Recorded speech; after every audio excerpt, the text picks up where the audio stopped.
శ్రీ గురు బ్రహ్మ శ్రీ మహాగణపతి నమః. మిథున రాశి వారికి ముందుగా సంక్రాంతి శుభాకాంక్షలు. ఈ యొక్క మిథున రాశి వారికి సంక్రాంతిలో మీ యొక్క జీవితాల్లో సుఖభోగాలు మరియు అదేవిధంగా మీ మనస్సులో ఉన్నటువంటి ఇచ్ఛ అంటే కోరిక ఏదైతే ఉందో అది నెరవేరాలి అని చెప్పి నేను మనస్ఫూర్తిగా కోరుకుంటున్నాను. మీరు అదేవిధంగా ఈ యొక్క సంవత్సరంలో అంటే ఈ కొత్త ఆంగ్ల సంవత్సరంలో మీరు అనుకున్నటువంటి పనులు నిర్విఘ్నంగా జరగాలి అని చెప్పి కూడా మనస్ఫూర్తిగా కోరుకుంటున్నాను. ముఖ్యంగా వచ్చేటప్పటికి మిథున రాశి వారికి ఈ యొక్క కొత్త ఆంగ్ల సంవత్సరంలో అదేవిధంగా మనకు సూర్యమానం ప్రకారంగా మరియు అదేవిధంగా చంద్రమానం ప్రకారంగా కూడా మన యొక్క రవి యొక్క ఉత్తరాయణ పుణ్యకాలంలో ప్రవేశం అంటే మకర ప్రవేశం జరుగుతున్నటువంటి యొక్క సంక్రాంతి పుణ్యకాలంలో ఈ యొక్క మిథున రాశి వారు ముఖ్యంగా వచ్చేటప్పటికి ఈ యొక్క సంక్రాంతి రోజున ఎటువంటి పరిహారం చేసుకుంటే వారి యొక్క జీవితం అనేది సుఖ సంతోషాలతో ఉంటుంది అని చెప్తారు. ఎందుకంటే రవియే వచ్చేటప్పటికి ఆది గురువుగా మరియు అదేవిధంగా నవగ్రహాలకి అధిపతిగా ఉంటాడు. ఎందుకంటే రవి యొక్క వెలుగుతోనే ఈ యొక్క భూమండలం అనేది ప్రకాశిస్తూ ఉంది. అందుకనే మనం ఈ యొక్క సూర్య భగవానుని దేవుడిగా పూజించడం జరుగుతూ ఉంటుంది.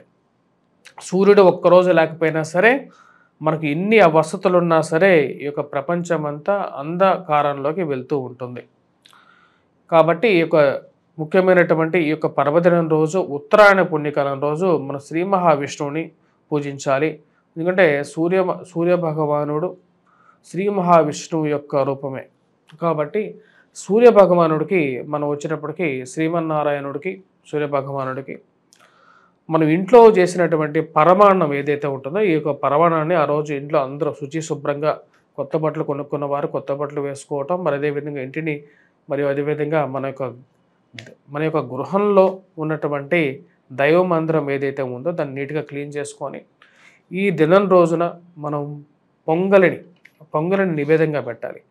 పొంగలిని ఎందుకు నివేదనగా పెట్టడం జరుగుతుంది అంటే వచ్చేటప్పటికి మనం పూర్వకాలం నుండి మన అన్ని కుటుంబాలు వచ్చేటప్పటికి వ్యవసాయ కుటుంబాలు అన్నమాట.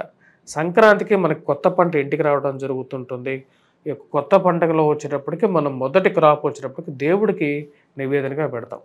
ఆ యొక్క కొత్త పంటతో మనం చేసినటువంటి పొంగలని దేవుడి యొక్క ఆశీర్వాదం కోరుకుంటూ ఉంటాం.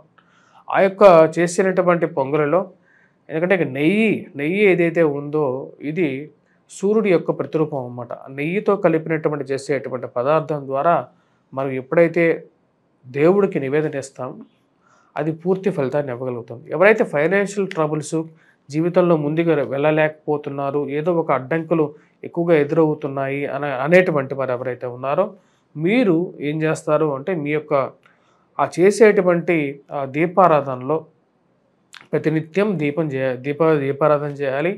ఎందుకంటే దీపారాధనే వచ్చేటప్పటికి ఎందుకంటే దీపం జ్యోతి పరబ్రహ్మ స్వరూపమే వచ్చేటప్పటికి దీపమే.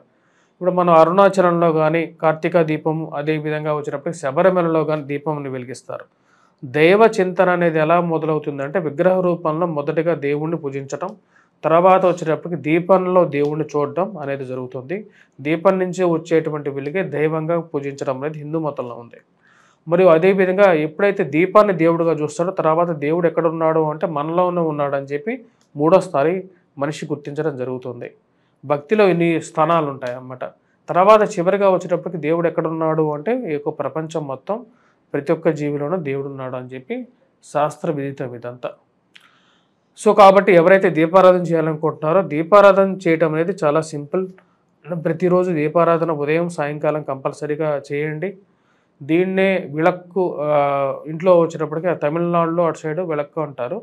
ఆ వత్తి వేసి వెలిగించటాన్ని దీన్ని మనము సాయంకాలం పూట కూడా చేస్తే మంచిది.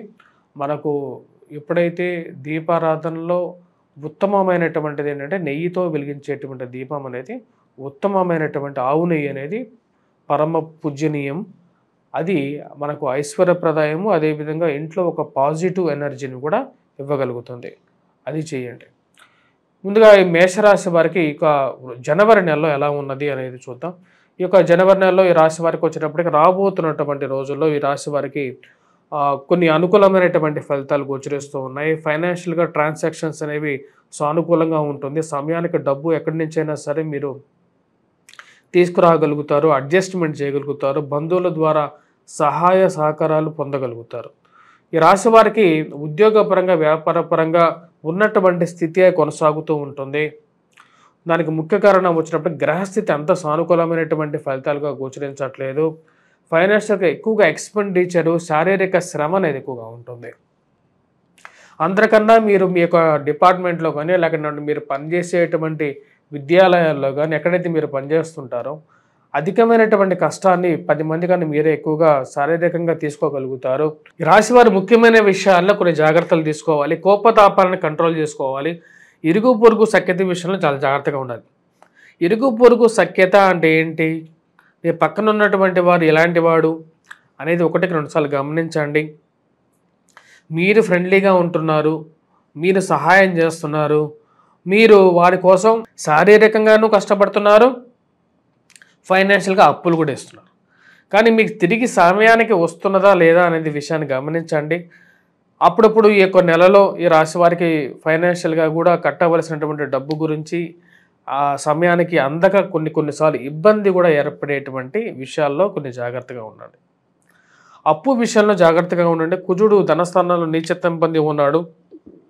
అప్పు చేయాల్సి వచ్చినా సరే జాగ్రత్తలు తీసుకొని కంట్రోల్గా ఉండండి. అధికమైనటువంటి ఇన్వెస్ట్మెంట్స్ విషయంలో జాగ్రత్తగా ఉండాలి. మోసపూరితమైనటువంటి జనాలు ఎక్కువగా ఉంటారు సమాజంలో. మంచి పేరు కన్నా చెడ్డ పేరు తీసుకొచ్చేటువంటి వారే ఎక్కువగా ఉంటారు. ఆ విషయాన్ని ఒకసారి గమనిస్తూ ఉంటారు మీరు. ఈ రాశి వారికి సానుకూలమైనటువంటి ఫలితాలు ఉంటాయి. విద్యా సంబంధితమైన విషయాలు ఎదుగుదల గురించి పిల్లలు కొద్ది కాన్సన్ట్రేట్ చేసి చదవాలి. ఈ రాశిలో ఉన్నటువంటి వారు ఎదుగుదల గురించి మీరు చేస్తున్నటువంటి ప్రయత్నాలకి మీ పక్కన ఉన్నటువంటి వారు మీ గురించే చెడుగా చెప్తున్నారు అని చెప్పే విషయాన్ని గమనిస్తారు మీరు. అంటే మీ యొక్క బాస్ గురించి కానీ మీ బాస్ దగ్గర కానీ లేకుండా ఉంటే మిమ్మల్ని ఏదో విధంగా అడ్డుకోవాలి అని చెప్పి మీ పక్కనే ఒక శత్రువు. ఈ విషయాన్ని గమనించగలుగుతారు. వివాహ ప్రయత్న సంబంధితమైన విషయాల్లో మిథున రాశి వారు చేస్తున్నటువంటి ప్రయత్నాలు చాలా వరకు సంబంధాలు దగ్గరగా వచ్చి దూరంగా జరగటం, మీ గురించి ఉన్నవి లేని చెప్పేటువంటి వారు, అసలు సంబంధం ఎందుకు దూరమైందో అర్థం కానటువంటి పరిస్థితి ఎక్కువసారి వేధిస్తూ ఉంటుంది. అంతా అనుకున్నాము, జాగ్రత్తగా ఉన్నాము, దగ్గరికి జరుగుతున్నాము అనుకునే సమయంలో ఒక అవరోధాన్ని కలిగించేటువంటి జనాలు అనేవారు ఎక్కువగా ఉన్నారు. ఈ సమాజంలో మీరు గమనించడం జరుగుతుంది. ఈ రాశి వారికి రాజకీయంగా ఎవరైతే ప్రయత్నాలు చేస్తున్నారో ఎదగడానికి వారికి కూడా కొంచెం మిశ్రమమైనటువంటి ఫలితాలు. ఆరోగ్యపరంగా మిథున రాశి వారు జాగ్రత్తగా ఉండాలి. అధికమైనటువంటి శరీరమ వేడి అనేది రావడానికి ఆస్కారంగా గోచరిస్తున్నది. వివాహ బంధంలో ఉన్నటువంటి వారు భార్యాభర్తలు సయోధ్య గురించి మరియు అదేవిధంగా మిగతా వారు కలిసి ఉండడానికి మరియు అదేవిధంగా కోపతాపాలను తగ్గించుకొని ఉండటానికి ఎక్కువగా ప్రయత్నం చేయాల్సినటువంటి ముఖ్యమైనటువంటి సూచన. ఈ రాశి వారికి కొంచెం మిశ్రమమైనటువంటి ఫలితాలే గోచరిస్తూ ఉన్నాయి. వివాహ ప్రయత్న సంబంధితమైన విషయాల్లో కొన్ని జాగ్రత్తలు అనేవి తీసుకోవాలి రాశివారు. మరియు అదేవిధంగా కుటుంబంతో సంతోషంగా గడపడానికి ఇక సంక్రాంతి దినం తర్వాత బాగా మీరు గడపగలుగుతారు, ప్రశాంతంగా ఉండగలుగుతారు. జీవిత భాగస్వామి ఆరోగ్య సంబంధితమైన విషయాల్లో మానసికంగా ఎక్కువగా ఆలోచించగలుగుతారు. వారి యొక్క ఎదుగుదల, వారి యొక్క ఆరోగ్యం గురించి ఎక్కువగా ఆలోచన అనేది మొదలవుతూ ఉంటుంది. ఈ రాశివారు విద్యా సంబంధితమైన విషయాల్లో విద్యార్థులు కొద్దిగా కష్టపడి చదవాలి. మరియు అదేవిధంగా పోటీ పరీక్షల కోసం ప్రిపేర్ అవుతున్నటువంటి వారు కూడా కొద్దిగా కష్టపడి చదవగలిగితే విజయాన్ని సాధించగలుగుతారు. ఫైనాన్షియల్గా డబ్బు చివరిలో కొద్ది కష్టాలు పడినప్పటికీ కూడా ఎక్కడి నుంచైనా సరే డబ్బు అడ్జస్ట్మెంట్ చేసేస్తారు. మీకున్నటువంటి శక్తిని ఉపయోగించగలుగుతారు. ఆ భగవంతుని మీద భారం వేసి ముందుకు జరుగుతూ ఉంటారు. ఈ రాశివారు చేసుకోవాల్సినటువంటి పరిహారాలు ఏమిటి అనేది చూద్దాం. ఈ రాశివారు మనం గమనించినట్లయితే ఈ రాశివారు ముఖ్యంగా వచ్చినప్పుడు కుజుడు యొక్క స్థితిగతి అంత బాగలేదు. అదేవిధంగా చతుర్థంలో ఉన్నటువంటి కేతువు, రాజ్యస్థానంలో రాహు అనుకూలమైనటువంటి స్థితిలో ఉన్నాడు. భాగ్యస్థానంలో ఉన్నటువంటి శని అనుకూలంగా లేడు. గురువు కూడా బాగాలేడు. ఓవరాల్గా సప్తమంలో ఉన్నటువంటి రవి అష్టమంలోకి సంచారం చేయబోతున్నాడు. ఈ రాశివారు ముఖ్యంగా వచ్చినప్పటికీ చేసుకోవాల్సినటువంటి పరిహారాలు 22వ తారీఖున కుజుడు జన్మరాశిలోకి రాబోతున్నాడు. 22వ తారీఖు తర్వాత కూడా ఆరోగ్యపరంగా కొంచెం ప్రభావం చూపించే విధంగా ఉంటుంది. ఇది వైవాహిక జీవితంలోనూ ఫైనాన్షియల్గా కొంచెం ఇబ్బంది పట్టే విధంగా ఉంటుంది. కాబట్టి సింపుల్ పరిహారం వచ్చేటప్పటికి హనుమాన్ చాలీసా చదవండి, సింధూరాన్ని ధరించండి, మరియు అదేవిధంగా దేవాలయ దర్శనం చేసుకోండి. ఏ దేవాలయంకి వెళ్ళాలంటే హనుమాన్ దేవాలయం దర్శనం చేసుకోండి. మరియు అదేవిధంగా ఈ యొక్క రాశివారు ఎర్రటి వస్త్రాన్ని ధరించండి, కొంచెం ఎర్రటి వస్త్రాన్ని ధరించండి. మరియు అదేవిధంగా సూర్యోపాసన చేసుకోండి. సూర్యోపాసనలో అరుణ పారాయణం చేయండి. అరుణ పారాయణంలో సూర్య భగవానుడిని పూజించండి. మరియు అదేవిధంగా ప్రతి ఆదివారం అరుణ పారాయణం, సూర్యుడికి అర్ఘ్యాన్ని సమర్పించటం. అర్ఘ్యం అంటే నీటిని సమర్పించటం. స్నానం చేసి ఇంట్లోంచి మీరు బయటకు వచ్చిన తర్వాత సూర్యుడికి నమస్కారం చేసుకొని అర్ఘ్యాన్ని సమర్పించినట్లయితే, మరియు అదేవిధంగా ఇక్కడ సూర్య నమస్కారాలు కూడా చేసుకున్నట్లయితే సానుకూలంగా ఉంటుంది. స్వస్తి.